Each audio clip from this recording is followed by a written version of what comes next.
Now, it seems every academic movement has a life cycle of its own, and service dominant logic certainly still is in its teens.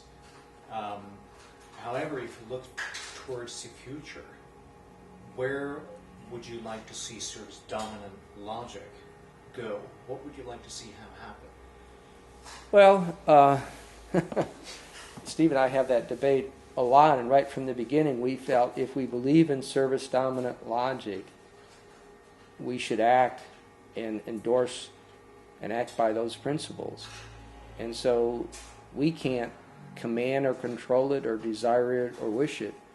It's really an open source type of model and framework. And when it quits solving problems, then it will be abandoned. And one of the ways things quit solving problems is when they become too rigid. And when they become rigid, they become brittle. And so people want to kind of defend their paradigms. We want to defend the logic and make sure we get it right. We've made adjustments to that. But we all need to work together to help it evolve. Because in a real sense, science itself is a service. And so you look at all the infrastructure. There's lots of tangible goods. You go to a chemistry lab. There's intangibles, government funding and industry function. There's rules on human subjects and what you can do when you do medical or other clinical types of tests and so on. So really, science itself is a service. And so we don't know where it's going. We know what our research program is, and we usually take a couple steps at a time. We don't try to maximize or optimize or whatever. We try to be open to surprise, and that's really important. So we kind of constantly explore.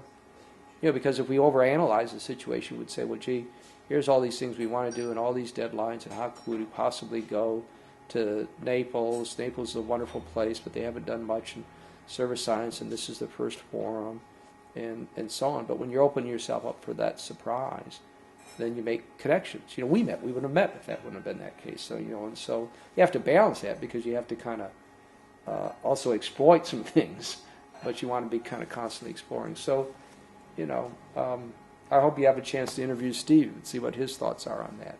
But we just want to kind of view it as a flow and keep moving with it, working hard on it, and be open. So the basic message for all the SD people out there, what would that be?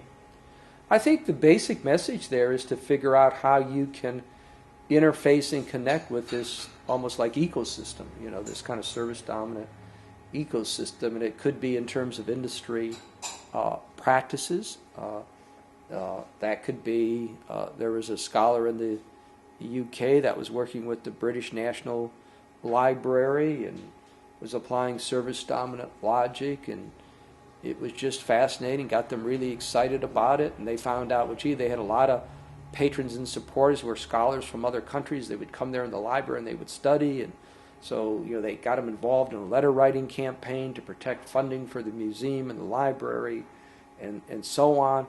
But then all of a sudden the leadership at the museum or the library realized, well, this is really good, but also if our patrons and customers turned against us, they could do things too, so they can help us, but they can kind of turn against us too. And that's like the power of we had this kind of phenomenal experience in this presidential election in the U.S. And, I'm not taking sides on who won, but the neat thing about that is that what Obama showed in his election is really kind of the power of small people being connected, giving small amounts of money, talking to each other, and so on.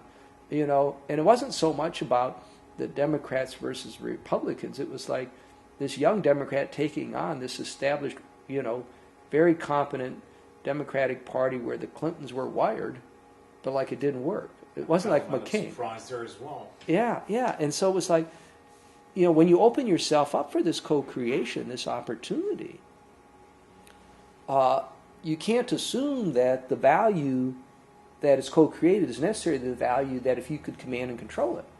But your ability to command and control it in the future is less and less limited as the power of people are able to connect together, share information, and hopefully, without too much strong government interference. I mean, governments are important, but, the ability to have liberty and freedom and to work hard and do better is important.